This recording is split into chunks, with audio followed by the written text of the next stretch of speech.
This episode of Fearless Rebel Radio is brought to you by You on Fire. You on Fire is the amazing 12-week online group coaching program that I run, where we build up your worth from the ground up so that it's no longer hinging on the way that you look. It's got personalized coaching from me and incredible community support, plus lifetime access. Get details on what's included in this program and sign up to be notified when doors open for the next cycle by going to summerinanen.com/you on fire. I would love to have you in that program and in that group. This is Fearless Rebel Radio, a podcast about body positivity, self-worth, anti-dieting, and feminism. I am your host, Summer Inanen, a professionally trained coach specializing in body image, self-worth, and confidence, and the best-selling author of Body Image Remix. If you're ready to break free of societal standards and stop living behind the number on your scale, then you have come to the right place. Welcome to the show. This is episode 145, and this is another installment of Classic Rebel Radio, where we are revisiting episodes from the past while I'm on maternity leave. Today, we are revisiting the interview I did with Lyndsey, Averill, and Viri Lieberman, the creators of the movie Fattitude, a documentary that exposes how popular culture fosters fat prejudice and then offers an alternative way of thinking.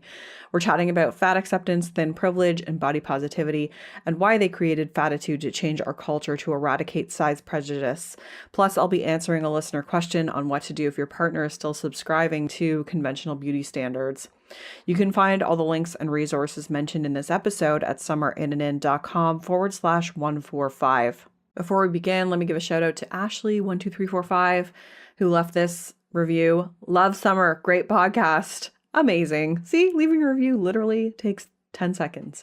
And you can do that by heading to iTunes, searching for Fearless Rebel Radio, then click ratings and reviews and click to leave a review or give it a rating.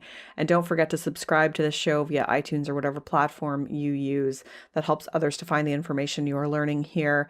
And if you haven't already done so, grab the free 10-day body confidence makeover at summerinanen.com/freebies with 10 steps to take right now to feel better in your body. So before we roll with this episode, I'm going to answer a listener question, but I also just want to mention that since this episode first aired back in 2016, Fattitude is now out. It's premiered, and you can host screenings for it or look for where a screening may be aired in your area. So you can check out their website, fattitudethemovie.com, which will be linked in the show notes for that. And they are still looking for donations to support, I think, the promotion of the movie, I'm guessing, and getting it out into broader audiences. So that's awesome. I highly recommend checking that movie out. This question comes from Aaron. Thank you so much for all the great work you're doing. I'm having some trouble navigating the following. My boyfriend is very supportive of my recovery from an eating disorder and the body changes that have come with it as I grieve the loss of my thin body. As I delve deeper into releasing my attachment to what my body looks like and begin to say F you to society's beauty standards, I am aware that while he supports me, he still prescribes to those standards of beauty for himself and others. I don't see that changing for him. I'm concerned that his views are impacting my ability to really let go. Do you have any thoughts on this or wisdom to share? Okay, so great question here, because I think a lot of us start this work when we are already in a relationship and we are going through this evolution and this process, and our partners are observing us, but they're not doing the same work that we're doing. So we are going through this process, as Melissa Toller calls it, of unlearning. So unlearning all the bullshit and starting to really challenge those beliefs and learn the truth about health and weight and the truth about our value as human beings, that it does not lie in our appearance. And our partner is not doing that. They're kind of observing, they're a bystander, they're not going through the same process. And so for a lot of us, that process involves a lot of reading, a lot of educating, a lot of inner work, maybe therapy or coaching or doing some kind of a program to support you in that. And our partner is not doing those things. So we tend to go through this at a much faster pace than they are. And in order for them to support us, we have to invite them into that process, and it can be really beneficial to ask them to participate in that process. So I think it's a matter of having a conversation with your partner and saying, I'm really working hard to heal my relationship with food, or whatever it is that however you want to word it, or I'm working really hard to see my value outside of my body. I really want to be confident. I want to be happy in this body. Are you willing to support me in that? And hopefully they are. And then we can say, okay, here's what you can do to support me. And you can word it however you want, but ultimately you want them to be challenging the internal biases that they have. And I'm hoping most people's partners do want to support them and will link arms with them and go through some of this process with them. This isn't always the case. Sometimes we have to do this independently and kind of just be the change we want to see. And instead of trying to convince our partners that this is what they should be doing. But at the same time, I think there's some little things that we can do to help them unlearn and learn in order to better support us and just see the broader picture, like see the cultural picture of this, to help them understand that it's the culture that does this to us. It's the culture that marginalizes bodies, and that has a direct impact on our confidence and our self-worth and our ability to really succeed. And I mean, I would hope that they would want to be better allies to help change that once they've been exposed to that as well. So for my advice is for you to talk to him about this and see if he's open to learning in an effort to support you. And let's assume he says yes. Then there are a few ways you can do this. It's kind of the same thing that I would introduce people to if they're starting out on this on their own. So listening to some podcasts. So help him pick out some ones that really show how subscribing to standards of beauty is oppressive to women. And maybe even if it's just stories of other individuals that, any podcast episode that really spoke to you, maybe just see if he's open to listening to some of those. There's books. So Body Respect by Linda Bacon or The Body Is Not an Apology by Sonia Renee Taylor, both amazing books and good introductions to health at every size, as well as how hurtful our culture is to marginalized bodies. Have him follow people on social media talking about this. Some people it's probably going to seem really radical to him, and that's okay. But there's baby step ways too. Like maybe it's introducing him to the movie Embrace, which I think is a good sort of gateway into this that is less radical than, say, like the work of Virgie Tovar. You know what I mean? Which, I would just expose him to Virgie Tovar too. But I think if you feel like he needs a baby step, then maybe here's the movie Embrace. That's a good place to start with that. But yeah, have him follow people on social media talking about this. Have him look at images of people in diverse bodies. And this isn't so he starts to find them attractive, although he might, which is cool. Great. It's highly likely, but rather it's so that he sees body diversity is real, because he's only been exposed to unrealistic images of women, whether that's through pornography, maybe, or just like magazines that exploit women, like Sports Illustrated or Maxim magazine. Do they even still make that? I don't know. But just the way that women are portrayed in the media as, these sex objects, and how men have been trained to see women as like these sexual objects.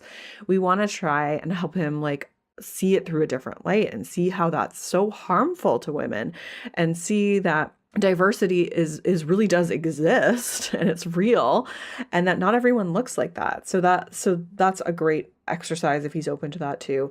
And I would also just have him follow Matt McGorry, because I think that's a man who really kicks ass as an ally. And I think that, people can learn a few things about how to be a good ally from following him. So that's a starting point if he's open to it. And I would also recommend couples therapy if this is taking a toll on your recovery or your relationship.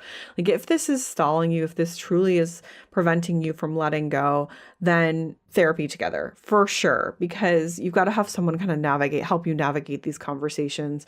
And maybe it's someone, a therapist who is, specializes in body image or is health at every size informed, that can help you to navigate those conversations. And in the end, you have to advocate for yourself and your well-being. Does he want a partner who is engaging in disordered behaviors out of fear? Or does he want a body positive partner who is confident and content with who she is? I would really hope it's the latter. And I really hope that for you in this situation too. All right. So maybe have them listen to this episode because it's Fattitude and it's amazing. And I think there's so much amazing information in here about size prejudice and thin privilege and things like that. And I remember when I recorded it, I was like, I cannot even get a word in because these two will not stop talking, but it was in the best way. Sometimes those are my favorite interviews when I just get to listen and the guests are super fired up. So I think you're going to love this interview with Lyndsey and Viri. Enjoy it. Hey everybody, I am really excited to be here today because I am talking to the women behind Fattitude, the movie, Lyndsey, Averill, and Viri Lieberman. Welcome to the show, ladies. Thank you. Yes. So, Fattitude, a documentary that exposes how popular culture fosters fat prejudice and then offers an alternative way of thinking. That's what it's all about. I would love to know what inspired you to create this movie. It's so funny because right before we came on your podcast today, Viri and I were having a conversation that's totally in relation to this. Fattitude the kernel of Fattitude originates with my dissertation research.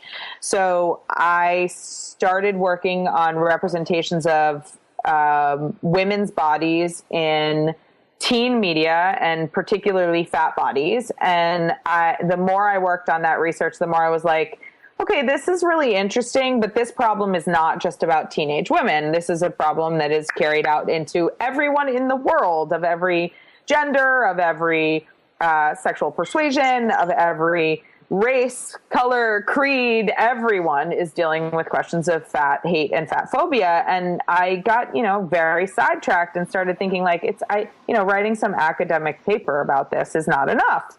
And so Viri and I spent a lot of nights. We are very good friends. We've been very good friends for a long time. And we spent a lot of nights with me sort of lamenting about this. And also, as a side note, talking about how we wanted someday as two feminist activists to make a film together.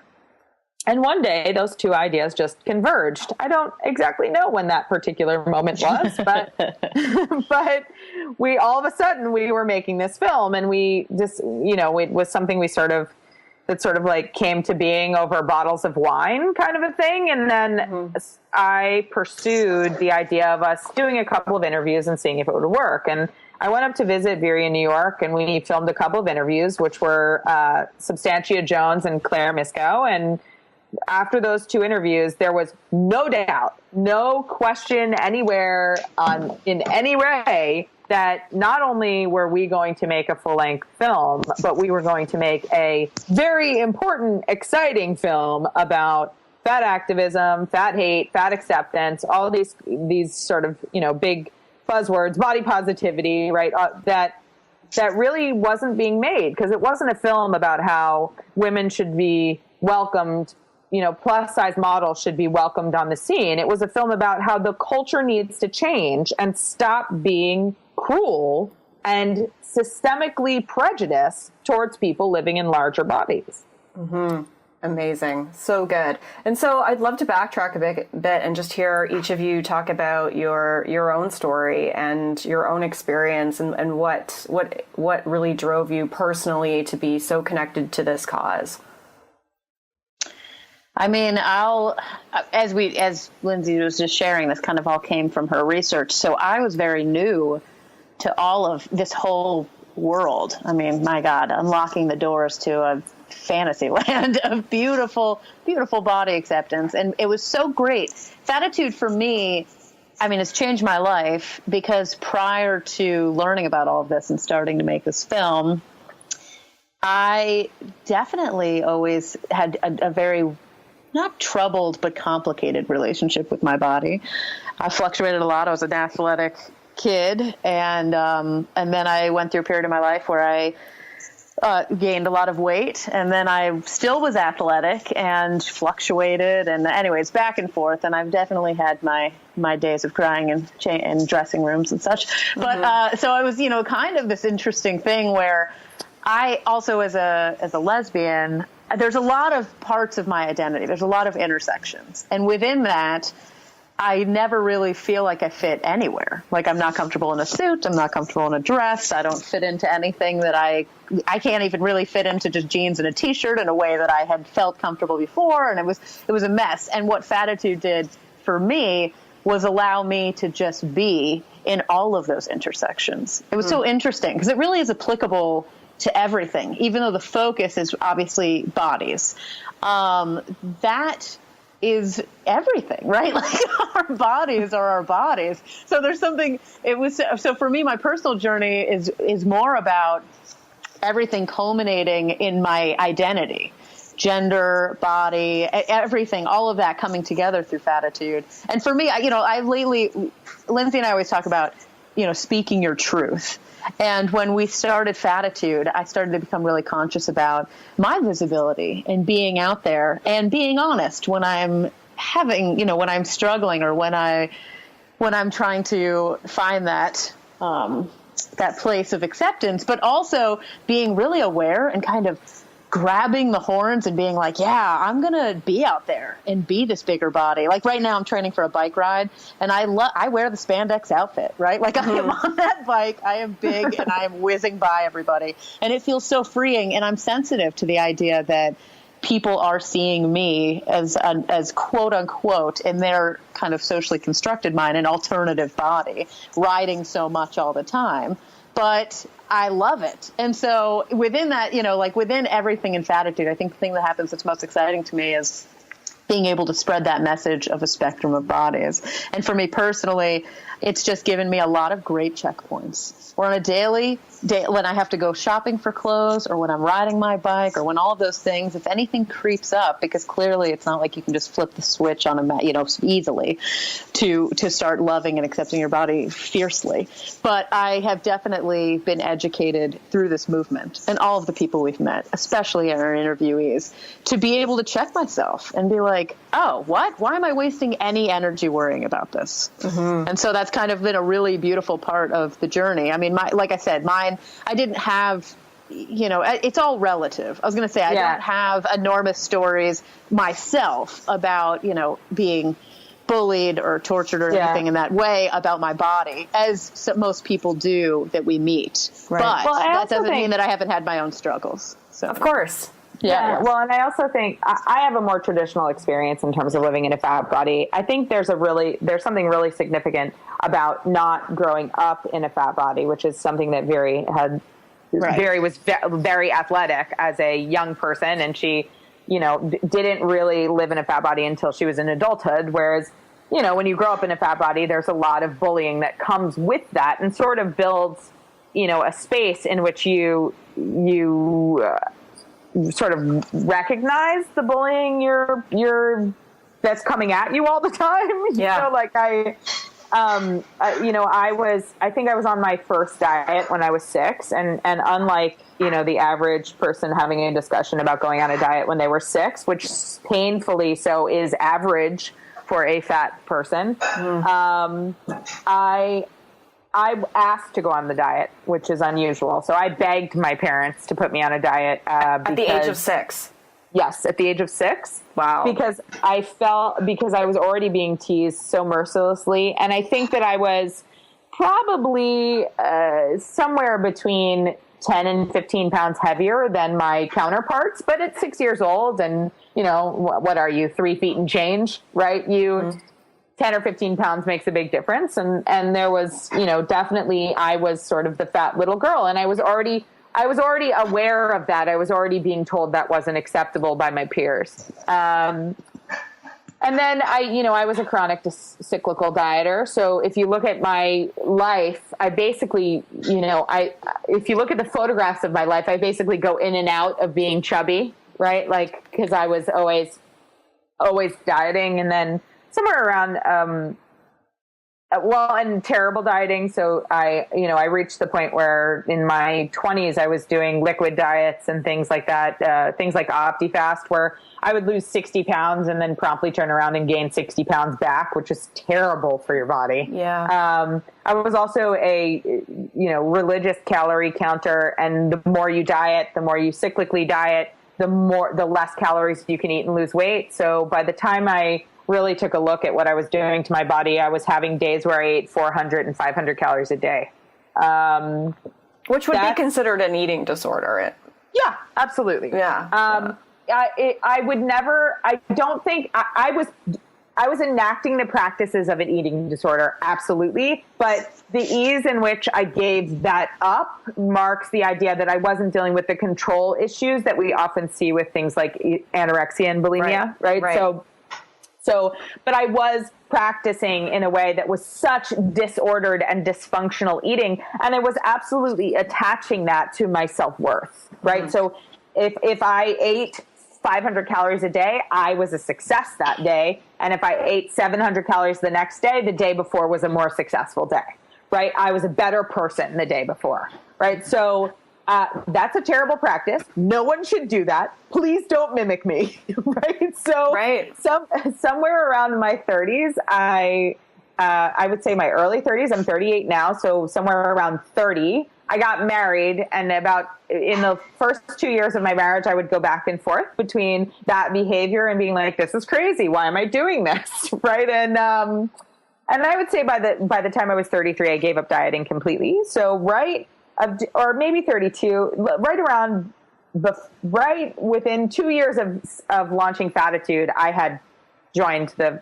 fat acceptance movement and realized that was terrible practices and that I needed to walk away from it. Mm-hmm. I haven't really been on a diet since then. I don't think that diets are healthy for people. I think that loving your body and giving your body healthy is a questionable word, but I think that feeding your body foods that are high in nutrients, like fruits and vegetables and, hearty, good, value-laden foods that are going to feed your cells is a great idea. I think I exercise regularly, much like Viri. So I'm a swimmer. I swim about 180 laps a week. And I also take Pilates and yoga. And I think using your body is magical. And I think you should use your body. I think you should use it in ways that make you feel happy and comfortable. I don't think there's some right way to use your body either. And I think that the biggest issue that we see with fat phobia and fat hatred in our culture is this belief that sort of fat bodies are not capable of anything. And when I say anything, I mean not capable of athletics, not capable of eating healthy, not capable of doing work or being productive, not right. Like we sort of corner fat bodies as like lazy, willpowerless blobs. Mm-hmm. And the reality of it is that's just, well, for lack of a better way to say it, that's a load of shit and a big fat lie. Yeah. Right? So, mm-hmm. And I use the word fat there on purpose, right? Mm-hmm. So, mm-hmm. That I learned in my life that that's what that meant as a child, right? And I tortured myself for the first quarter of my life, right? And I thought of myself as less valuable than my thin counterparts for the first quarter of my life. And so if I'm lucky enough to have all 4 quarters, I'll spend the last 3 quarters recognizing that the most important thing you do every day is like yourself. Right. And I was going to say that the science experiment with myself kind of happened without me doing it on purpose. Right before we started Fattitude, I was training for a really big ride, and I was riding like 4 hours a day. I mean, it was crazy. I was riding like a crazy person, and I was eating really minimally because I felt like losing weight was a part of that. Like for some reason, I felt like in order to train for the ride, I had to lose some weight too. And I did. I lost a lot of weight. But the only way I was able to do that was by doing the most unhealthy ride for 4 hours and eat like Smart Ones or whatever. Oh my goodness. And it was like terrible. It was terrible. And it was like the closest I ever got. And to me, it was just a part of my training. I mean, it wasn't really. And now when I look back at it, I think I have ridden since then really heavily all the time, and my body doesn't like change that much or lose a lot of weight. And I realized that like it didn't add anything to the strength of my riding. And the only way I would ever be quote unquote thin is if I, starved myself and rode all day, every day. And that's not a life I want to live anyways, right? Like that's not fun. That's not great. Certainly not healthy.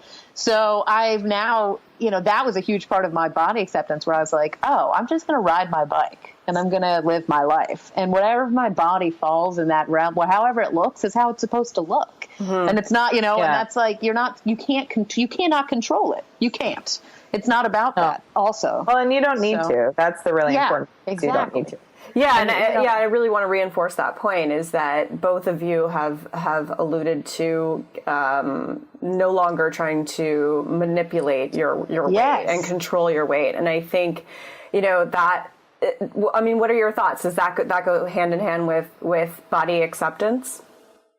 Well, I think that, again, Viri and I are classically academically trained feminists. So we're going to come down always, we're going to err no matter what on the idea that your body is yours and you have to make the decisions about it. Right. And so how you learn to love your body is your journey. And I can't prescribe the way my journey worked for you. Mm-hmm. But for me, without a doubt, I have found that evaluating my relationship to food and changing the way that I interacted with food, like thinking about food instead as this magical, like amazing thing that helps my body be strong and vital was, and approaching food from that direction absolutely made it so that my relationship with food was not about punishment. And so, now I would say to you, do I eat healthier than I may have in a different point in my life? I think I probably do, because I have a tendency to look at food and think of it not as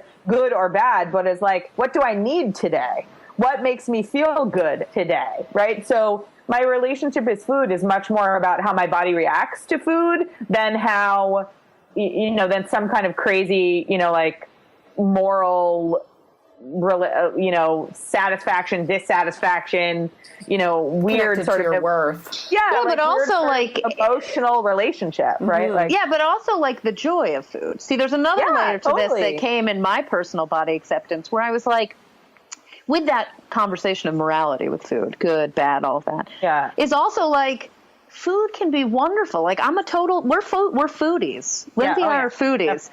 And food, when we travel, sometimes we travel by food. Like you go to a place and you want to try the local food and you want to taste things and you want to enjoy like the true mesmerizing magic that is flavors and combinations and food. And people fear it. People fear food. And it's because they really do only look at it as fat making and thin making and good and bad and all of those things that Lyndsey's talking about. And so my personal body acceptance, another part of that was being like, oh, I want to eat this, I'm going to eat it, and it's not, and that's a really odd, simple thing that is incredibly freeing.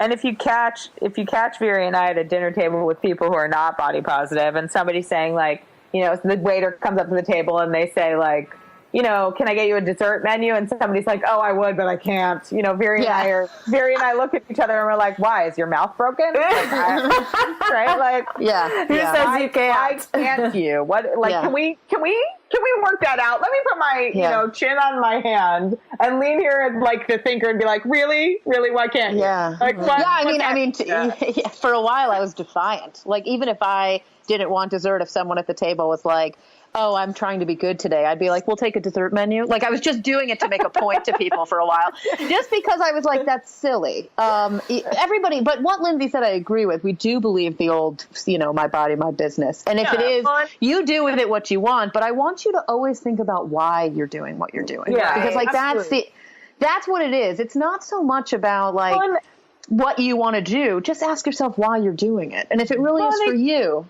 I do think I also do think it's a really never a black and white question. And that's like all made really complicated issues, right? So if you're someone who's dealing with binge eating disorder, right, you're going to have to think about what you eat in a different way than someone who's just dealing with disordered eating, right? So there are extremes of eating disorder in which sort of cataloging what we eat and thinking about what we eat are necessary in the journey towards healing, right? There are also people who are, dealing with, specific, there's something like 5 medical disorders that are affected by weight, right? So, if you asked your average doctor, they'd tell you that every medical disorder is affected by weight. And that's not really true. Right. But there's something some joint disorders get better if you have weight loss because you're not putting as much weight on the joint.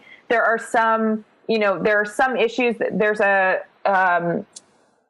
have a friend who has a disorder where her brain thinks that she has a brain tumor, but she doesn't have a brain tumor. And it's clinically proven that losing weight reduces the problem with that. And people who have that problem are actually like going blind, and they're having, very, very, complicated issues happening to them. And a 15% weight loss changes the relationship to that. Now, the thing that has to be made very clear here is science has not proven that weight loss works long-term at all, right? So we don't actually know how to lose weight. We think we do, right? And so, I think it's a really complicated thing to talk about weight loss and dieting. And I think you really need to understand that you can't just say, yes, diets are bad. No one should ever be on a diet. That's a terrible idea. Let's have no diets. I can tell you diets are bad for me, Lyndsey Averill. I should never be on a diet. It's a terrible idea, right?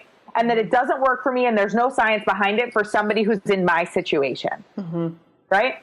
So it's very particular to an individual, and I kind of hate anytime we make a universal stroke, but I think that we can, on some level, be like, for most people, diets are bad. Right? Well, and the word diet is really a spectrum. Yeah, and so it's not like it. Yeah, and I think the vast majority of people, go into intentional weight loss to receive privilege, because of the belief that, okay, I'm going to be able to control my destiny. I'm going to be able to control the way that people react to me, and I'm going to protect myself from emotional harm by losing weight. And so I think that, there's obviously cases where it would be helpful for certain medical conditions. Again, knowing that it might not work because there's no long-term proof. But I think for the vast majority, especially as it relates to, talking about eradicating size discrimination, weight loss and this idea of weight loss contributes to further size discrimination. Oh, yeah. I mean, the diet industry is not a $60 billion industry because every doctor on the planet is telling you something. Like, no, it's because it's image, it's representation, it's vanity. Absolutely. I mean, so that is, and that's when we talk, coming back to Fattitude, I mean, it's, the roots of that. And the reality of that, of course, is that the diet industry is, I'm going to go ahead and go with that industry is an abomination that should be regulated. Yes. Right? Like that is a giant mess that is literally capitalizing on people's lack of self-worth. Self-hate. Yeah. Like it's appalling. And the fact that we somehow as a culture have categorized the diet industry as for our own good is terrifying, right? Anything that in the fine print says, oh, and P.S., you could die, right? Like, is not a good option, right? Like, there are more side effects to dieting than there are to being fat, right? Yeah, that's the truth. It's crazy. And and we really do, like the health narrative is out of hand right now. I mean, it's just become this like really manipulated, vulnerable space where people can project whatever they want. It's become like this really, like people are literally claiming science and health fact to their opinion, and it's getting really dangerous. Yeah, and the internet has been problematic in that sphere, but then the internet has been so helpful in terms of the body positivity and fat acceptance movement. So it's like you get dealt the shit cards with the good, hand as well. Well, it's really, I'm really interested this week. I've been thinking a lot about the way that body positive ideas are co-opted by the diet industry. That was going to be one of my questions for you. So go ahead. Yes. I literally this week I was walking into my gym and they have a new diet program in the gym, which I just walk on by. I mean, there's no gym in the world that there isn't some kind of a weight loss thing in there. So on some level, you just have to try to pick the best one. But so I'm walking by this new program and all of a sudden I stopped because I looked at the sign and it just said in giant letters, "Love your body." You know what I mean? And I was like, what? Like, how is love your body synonymous with starve it? Yeah.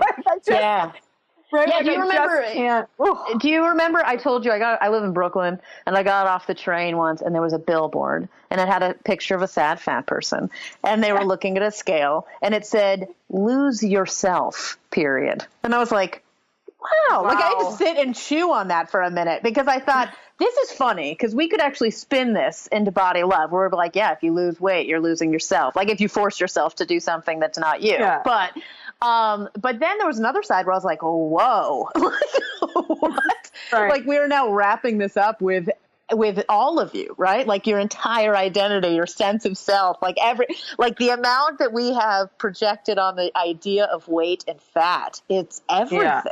It's everything. Well, and that has to do Fattitude with is you. regularly contacted to distribute diet products that are, or diet plans that are, under the guise of like getting your body healthy, right? So that health is sort of become a new word that's hiding fat hatred. Yeah. Right. So nourishment and yes, health. Exactly. And Absolutely. Right. So regularly we get people are like, hey, we're not about weight loss. So we thought you might want to,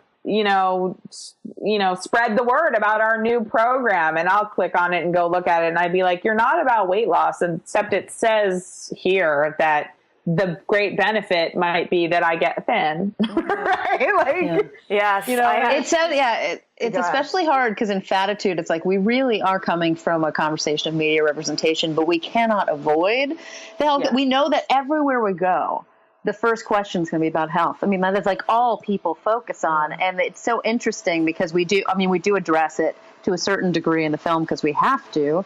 But our film is about the roots that constructed what we believe health is or isn't, right? Like, I mean, it goes further back than whatever scientific facts people feel like they know or have made up from whoever's told them. I mean, it's a really kind of messy bag that I'm not sure where to begin. The thing that's, I think, really complicated too is that it's the Fattitude obviously really in very, very fine detail goes through how we as a culture or Western culture represents fat bodies and how, the great multitude of representations is saying terribly negative things about fat people. And then you get this other category, which we also look at in Fattitude, which is things that I would call reality television. And that could be anything from an actual reality television show like The Biggest Loser to something like, a talk show like Oprah, right? Where we're being told that we're looking at what's real and we're looking at real misery. Right. And we regularly see people who are expressing real misery, it's being cast in sort of in a life or death situation, right? Like we're being told that if they don't get thin, they're going to die, or if the, and the thing is, this is all false, right? Like average fat people go through their lives in a, going through high school like other people, getting a job, having a career, having a relationship, having children. Like you still get to have a life and be a fat person. Mm-hmm. What's on television, what's in the media says you don't, but you do, right? Like both Viri and I are fat people, and both Viri and I are in long-term committed relationships with people we adore and find sexy, right? Like, right. Both Viri and I travel and work and have very fulfilling lives in our fat bodies, right? Yeah. And the idea that the media is selling is that is impossible. That will never happen. Oh, and one of my favorite things that I always share, we have a creator in our show, in our film, who Ash Christian, but he said this great thing where he said, I'm not always the best friend, right? Like they're the tropes that were like the fat person is always the best friend.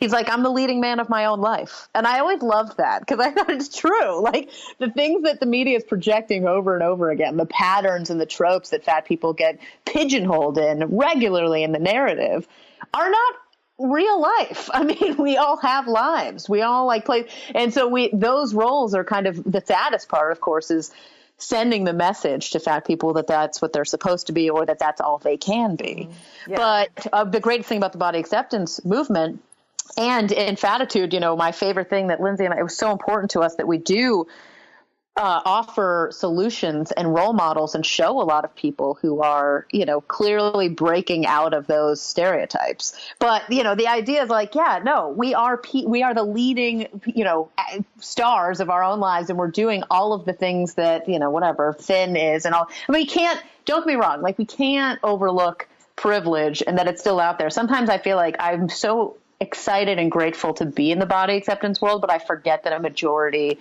is not. I mean, like, still, Yeah, like, well, you and I really, always talk about this. Like, we always say like, when we're faced with real, some parts of America or conversations or read articles, we're like, oh yeah, like we have built a really little utopia for ourselves. And this is not the way I went to do a talk.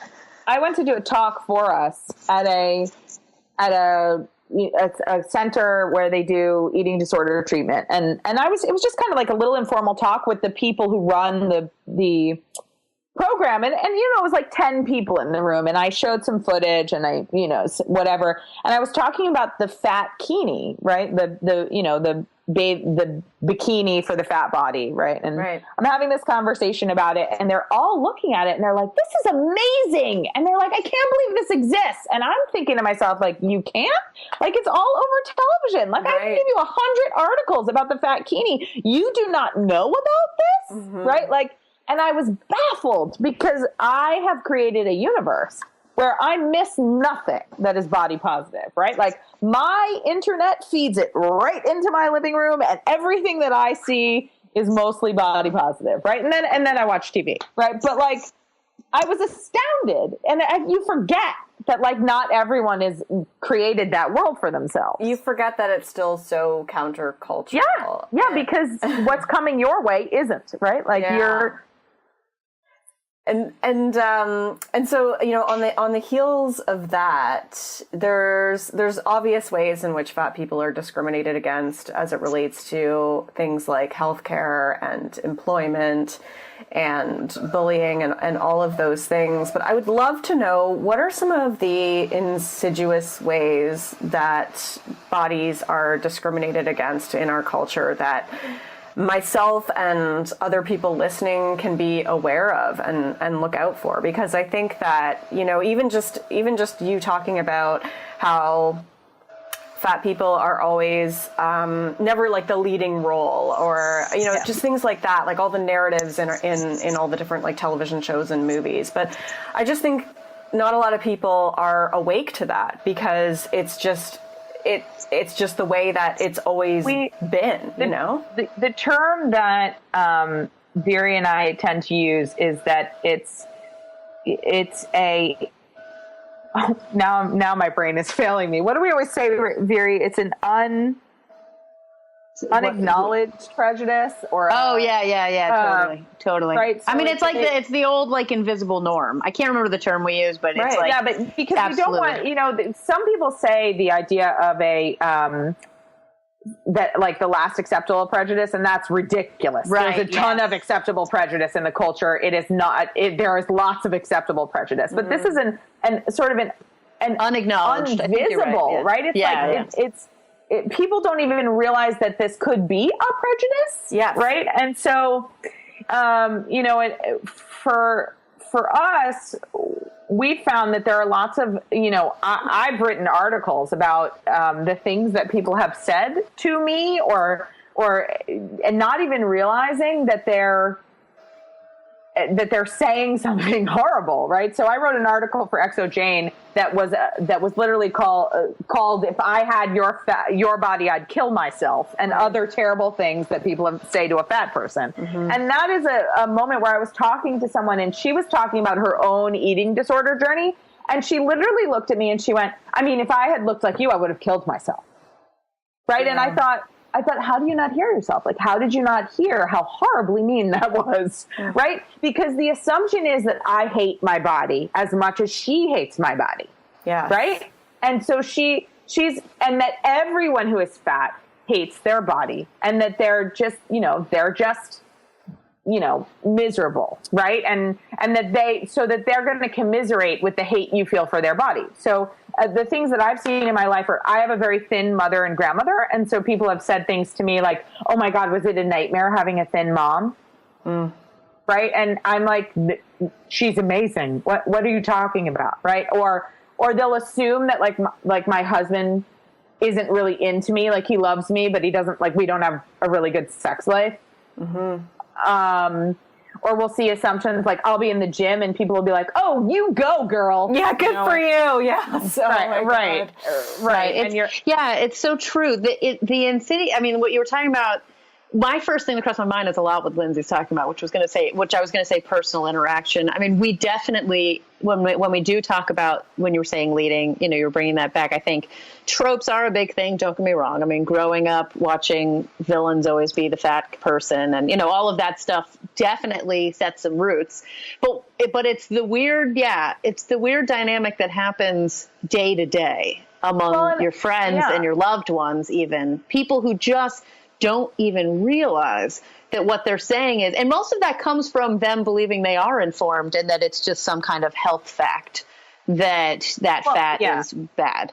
And I think the worst one though really is that people regularly fat shame other people in front of fat people, right? So you're standing next to someone who you love and care about, right? They're your really good friend and they happen to be fat. You no longer categorize them as a bad fatty. Right? You in your head think of them as your amazing friend. And so somebody's walking by who's wearing short shorts, right? And you go, "Oh my God, how could she think she can wear that?" Right. That's fat shaming. You're fat shaming that girl that's walking by, and you're also shaming the person sitting right next to you, reminding her that she does not deserve to wear those shorts. Right? Like, and I mean, I think that it happens to me to this day. But people who know that I'm a fat activist, who love and care about me, and they will, you know, do something fat shaming right in front of me. Right? Oh my God, daily. Yeah. What do you do? Do you correct them?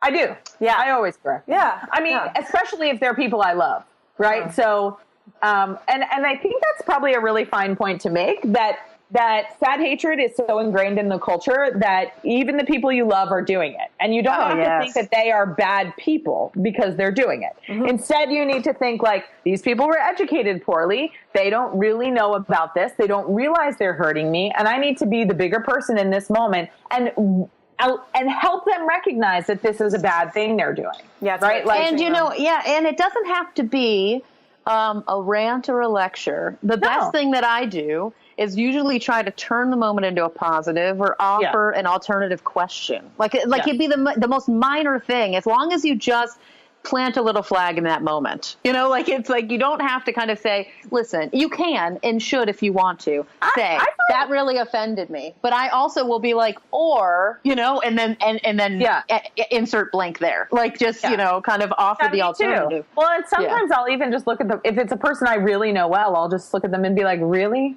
Yeah. right.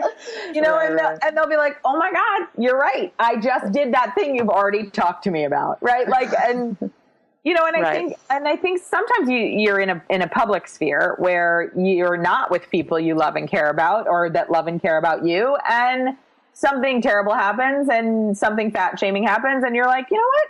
This fight is for another day, and I'm going to walk away today because this is not the moment where I feel like having this conversation. And that's perfectly acceptable too. You don't have to be a warrior every minute. Right. It's about managing your mental well-being and your mental health too. Yes. And like how much are you wanting to, how much energy and juice do you have today, and where do you want to spend absolutely. it? That is so important. That is so important. I always have this conversation with people about like energy transference of sorts, not like in some weird cosmic way, but literally saying, if we did that all the time, we'd all be drained. Like we can't, you know, you have to choose your battles, but you also, it's important to have them sometimes. So, you know, and, you know, in our film, which it didn't make it to the film because only so much can, we did an interview with Reagan Chastain from Dances with Fat. And she, you know, was training for an Ironman when we were interviewing her. And, you know, she said that her reaction whenever somebody says something like in the gym, somebody says good for you or, you know, something to that effect, she always will stop and look at them and in a completely like innocent, you know, almost ignorant way, be like, why? Yeah. Right. That's always God, I love that. But she will always sort of ask a question. Like if somebody was telling a fat phobic joke, she'd be like, could you explain to her why that's funny? I don't get it. Yeah, she's amazing. She's so quick on her feet too. She's been on the podcast before, and I'll link. This is like I'm learning that this is actually a really common way to approach. I worked on this documentary with Greg Louganis, the Olympic diver, and he said that anytime someone asks him anything offensive, he will always approach it as, "Oh, I'm sorry, I don't follow." Like that's always the response. And I've learned that and then Reagan said it to us, and I thought, this is perfect. Because when you say something like that, you are not confronting them with why it bothers you. You're forcing them to learn it through their own way. Because they're going to have to explain it. And it forces them to be curious. And it also, as they're explaining it back, they'll hear it. They'll hear their own words. And especially when they get nervous and don't want to respond. You're like, okay, so why do you feel uncomfortable right now? Clearly something's wrong. The other thing too is I do feel like when you say to most people like, "Hey, that's mean," like you're being mean, right? That most people are like, "Wait a minute, I'm being mean. Why didn't I ever notice that before?" Like I do feel like there's a piece of people that get this, that they get that they shouldn't be doing this, and that perhaps they need to stop. You know what I mean? Like, I do think people are open to the idea that we shouldn't be brutal towards fat bodies. Yeah, so, I think people are open to the idea that we shouldn't be brutal to anybody. I think that it's so it's like this weird thing that we're going back to when we were starting to answer this question. It really is invisible. I mean, people just cannot comprehend that that's wrong. It's like this weird thing that we used to say we're like, in feminism and also especially with Fattitude. I just remembered what we call it. We call it an unchecked cultural prejudice. Yeah. Unchecked. Sorry. Totally. And like the other thing is we used to always say like, it's like being unplugged from the Matrix. We were unplugged from the Matrix. Now we see it everywhere, in everything. Fat prejudice, or all of these things we're discussing right now. But so many people are still plugged in, and they just like blank faces when you start to explain it to them. Yeah. I mean, I've really learned that you have to explain it in layers. I feel like I'm saying the most simple things in the world that are very logical and common sense. And people look at me dumbfounded or become so agitated and defensive that they can't even hear it.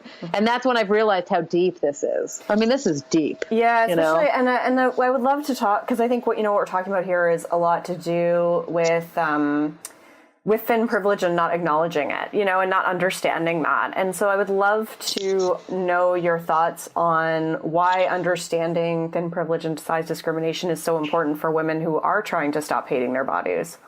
Well, so thin privilege is a thing, right? So we have a tendency as a culture to say the word privilege, and people are like, and yes, right. And the reality of it is, privileges exist, and you didn't do anything mean to anyone to have them. They exist. The culture defines them. So I was born a white person. That means I have a lot of privilege with being born a white person. And I didn't do anything mean to anyone. I'm not a bad person because I have privilege. I just do. You can't change it, right? I am afforded certain benefits based on the color of my skin because the culture privileges my skin over different colors of skin. Right. Right? Like that's just a fact. So that is true of thin bodies. Thin bodies have certain privileges that fat bodies do not have. It's a cultural thing, right? So Melissa Fabello explains it really well in Fattitude. She says, if I'm a thin person hating the crap out of my body and I'm on the beach and I'm eating an ice cream cone and I'm feeling all kinds of guilty and I feel really bad and everything is terrible and I hate myself, no one on the beach is looking at me and thinking, ew, look at that disgusting thin girl eating an ice cream cone. Yes. Right? When you are a fat woman sitting on the beach eating an ice cream cone, absolutely, there are probably people looking at you being like, I can't believe that fat lady is eating an ice cream cone. She does not deserve to eat an ice cream cone.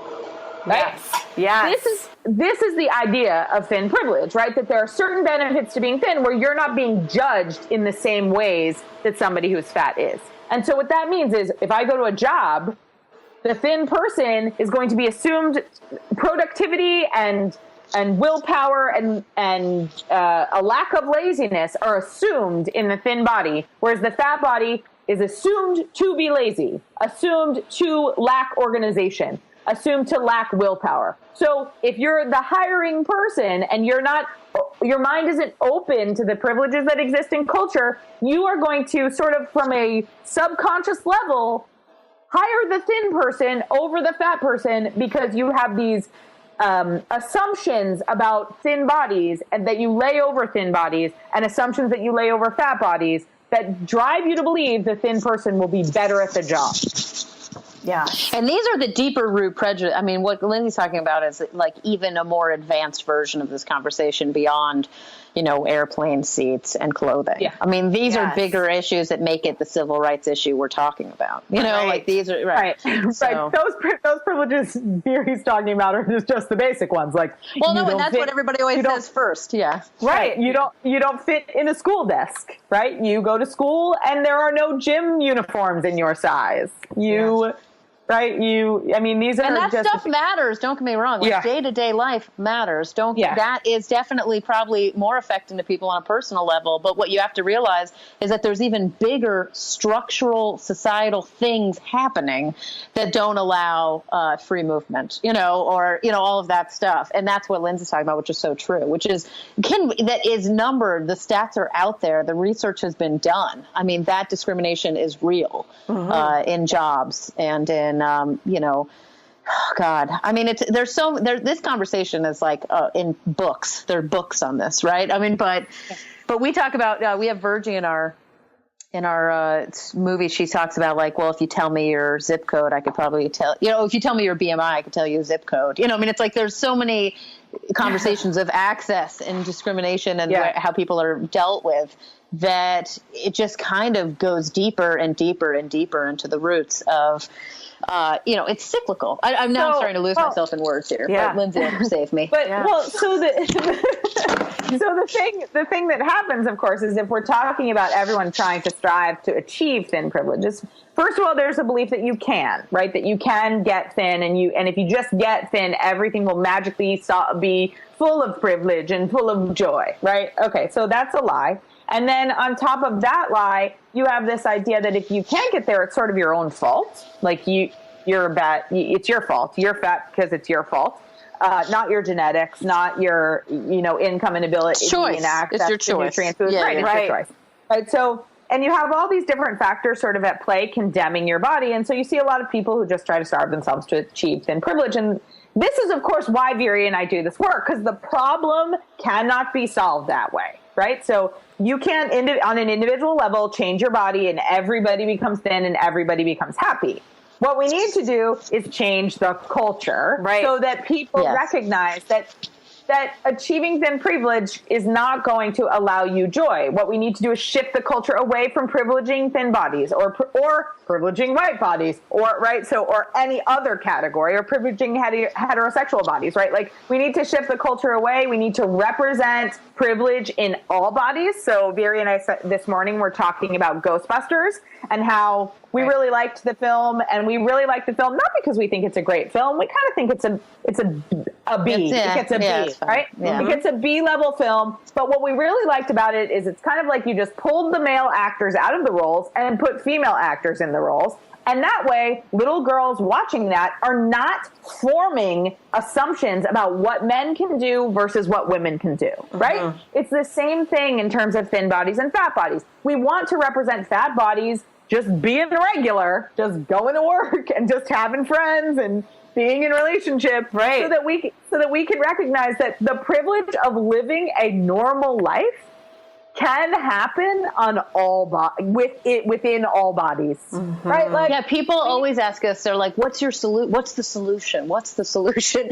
And it's complicated, but as much as we do hate the word, quote unquote, normal, it really is normalizing body. Everybody doing everything all the time, and so everywhere. You don't want to say like, "Oh, fat people can't be the villain" or "Fat people can't be the joke." You want to say, well, fat people can be the villain and they can be the joke once I also see them being the romantic lead and being, right? So as long as they're doing everything, equal parts, right? Right.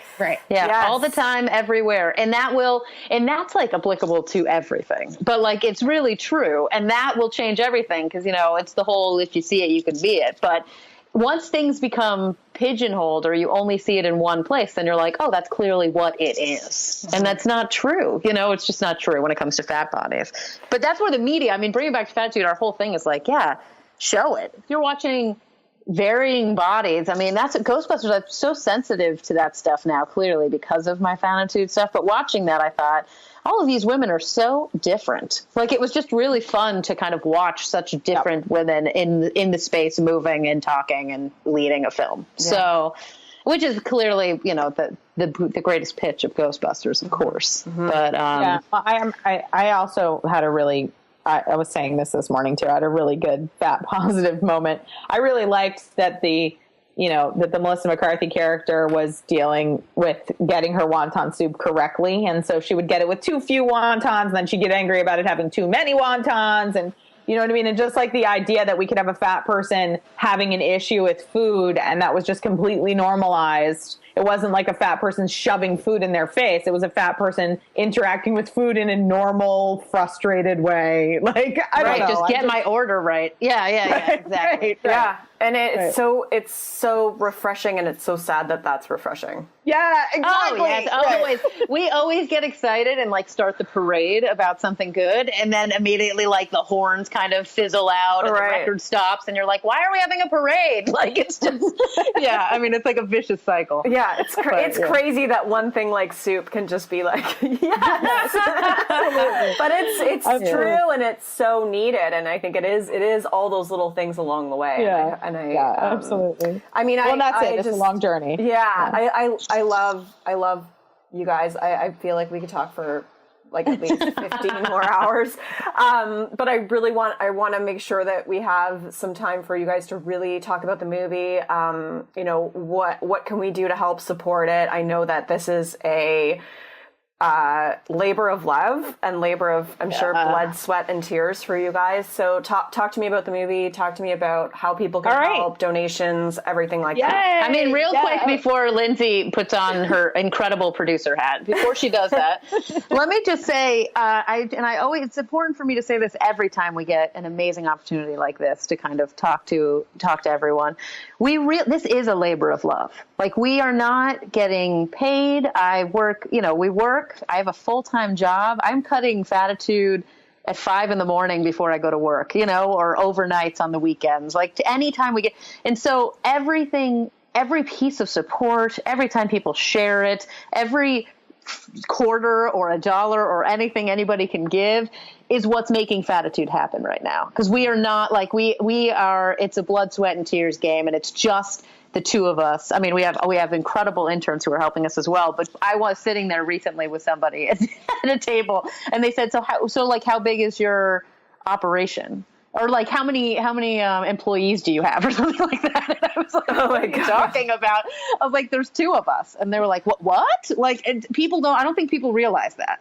Before Lyndsey says all the beautiful things she's about to say, I just have to reiterate that it really is the 2 of us and some wonderful people who are donating their time just like we are to make this happen. Yeah. So now that we're nearing the end, and Lyndsey's going to say all that, but now that we're nearing the end, every cent counts, every help counts, every share counts, because we're about to hit the launch button on this thing, and I could not be more excited. So it's been a really long, hard journey, but it all came from absolute passion, absolute passion. And it's so needed. It's so needed. So Lyndsey, take it away there. No pressure. Right. So Fattitude is in what we call the rough cut stage. So we have reached the point where we actually have a film that's 90 minutes long that is really the foundation for what the film will be. That is a magical moment for Viri and I. It's taken us a long time to get here, and it's something that we feel really proud of. But it's also the moment that means that we've literally just landed on the trampoline that takes us from, oh, we were spending a little money, to, oh God, we're about to spend a whole lot of money. Right? Mm-hmm. So this is a point where every dollar counts is a totally factual statement. We are definitely still raising money to complete Fattitude. Right now we're heading into hiring a composer, an illustrator, a graphics person. We're hiring a sound editor, right? So all these sort of finishing elements that go with film These are the high polish of the kinds of films you watch on the theater screens. That's what we're headed into now. So the filming is done, the film is cut, now it needs to be polished. Right. Polishing is the most expensive part of making a film.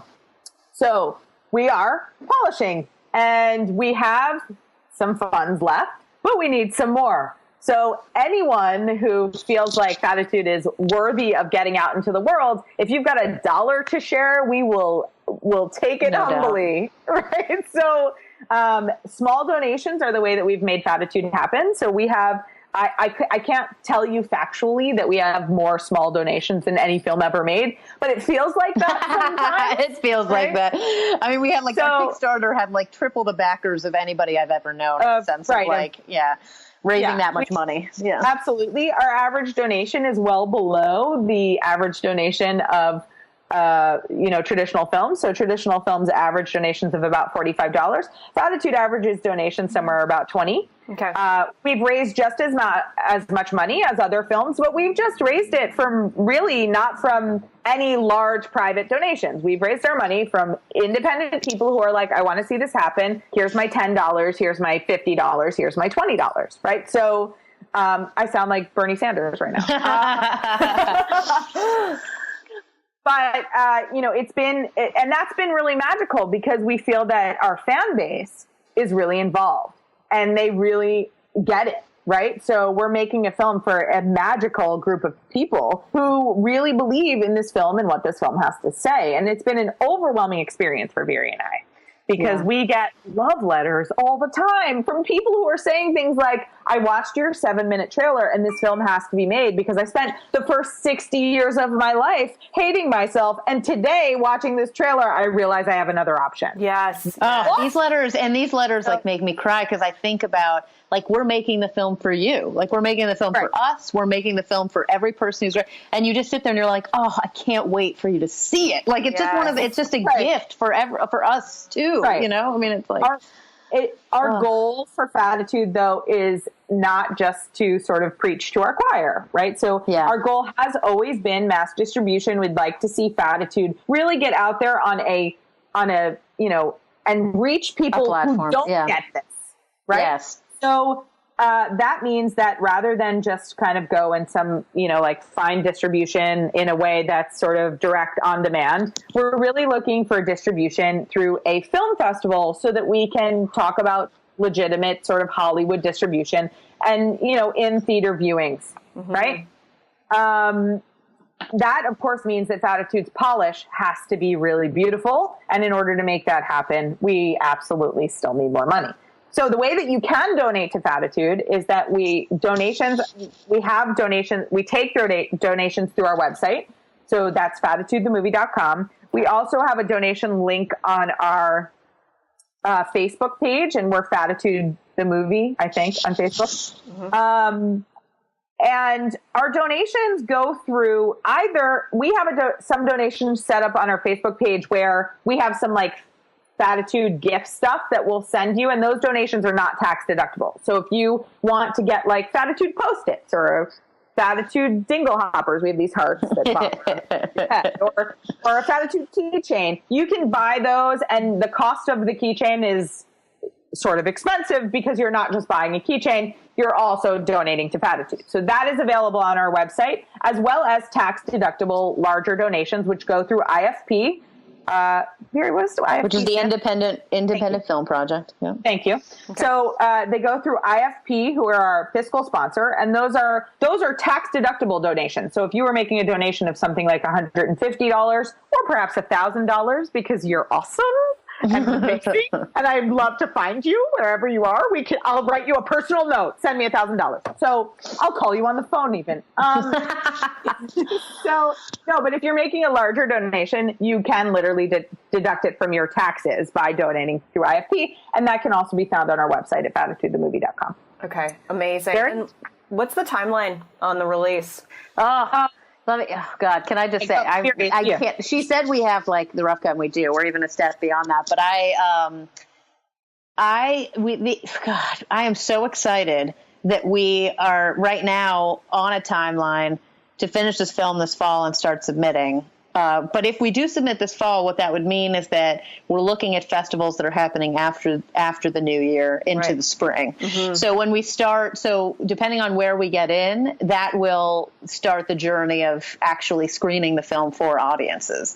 But doing it through the festival, as Lyndsey was saying, is so important because it has the Q&A factor. Yes. I mean, being able to have the conversation when people digest the film and really be able to not control the conversation, but help usher in what we're hoping accompanies the film in the long run is a big deal. So that's why we want to do the festival thing. So if we finish the film in the fall, then we're still submitting, which takes a process that would have us on screens in the spring in festivals around the country. So, right? Am I right, Lyndsey? That's pretty. Yes. I mean, that's like, That's right.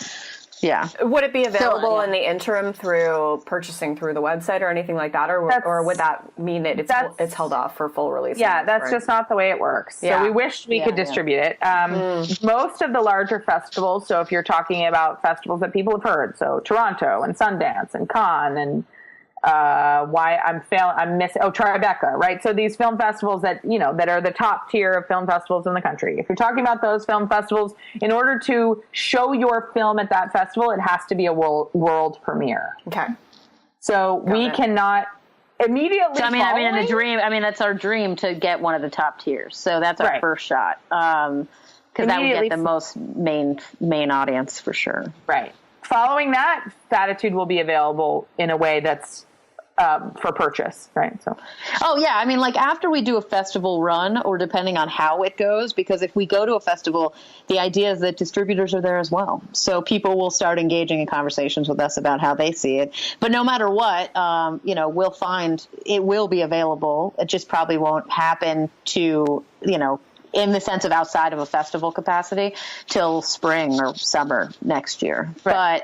But in the meantime, the idea is to literally take it on tour on festivals. So the greatest thing about that is that come spring, if all goes well, we definitely want to come to a town near everybody and have them come to the theater, watch the film, and have a great Q&A. And then have it available after that. Hopefully word will spread, and anybody who couldn't get to a theater or we couldn't get to them, will be able to see it in another capacity. So. Amazing. Well, I'm going to go donate. I'm not kidding. Thank you. I'm going to go donate Thank you. now. It'll be more than $1 for sure. And hopefully maybe I'll be that $1,000 person at some point, but right. I would encourage everyone listening to this to please go, because it's so needed. It's so needed for our culture and just, selfishly, if you're trying to feel better in your body, we need this fucking message out there. Like, you need it. So please support this. It's really, really important. And so I'm going to link to all the stuff in the show notes, but just remember fattitudethemovie.com. But this will be at summerinnanen.com/FRR-70, because this is episode 70. Lyndsey and Viri, thank you so much. Maybe we'll have you guys back on again in the spring when the real, when the worldwide release, because we're manifesting it. And the film festival release, and I may have just deafened somebody with my raised voice there, happens. We'll have you guys back on again. I really love chatting with you. There was so much more I wanted to talk about. So I just really appreciate your time. I really appreciate what you're doing. I hope that it's an incredible success for you, and I'll do what I can to support it. So thank you, ladies, so much. Yay. Thank you. Thank you very much. Rock on. All right, I hope you enjoyed that episode and that you will run out to check out the movie Fattitude. And you can find a link to that in the show notes at summerinnanen.com/145. I'll be back with another classic episode in a couple weeks. Rock on. I'm Summer Innanen, and I want to thank you for listening today. You can follow me on Instagram, Facebook, and Twitter at Summer Innanen. If you haven't yet, go to Apple Podcasts and subscribe, rate, and review this show. I would be so grateful. Until next time, rock on.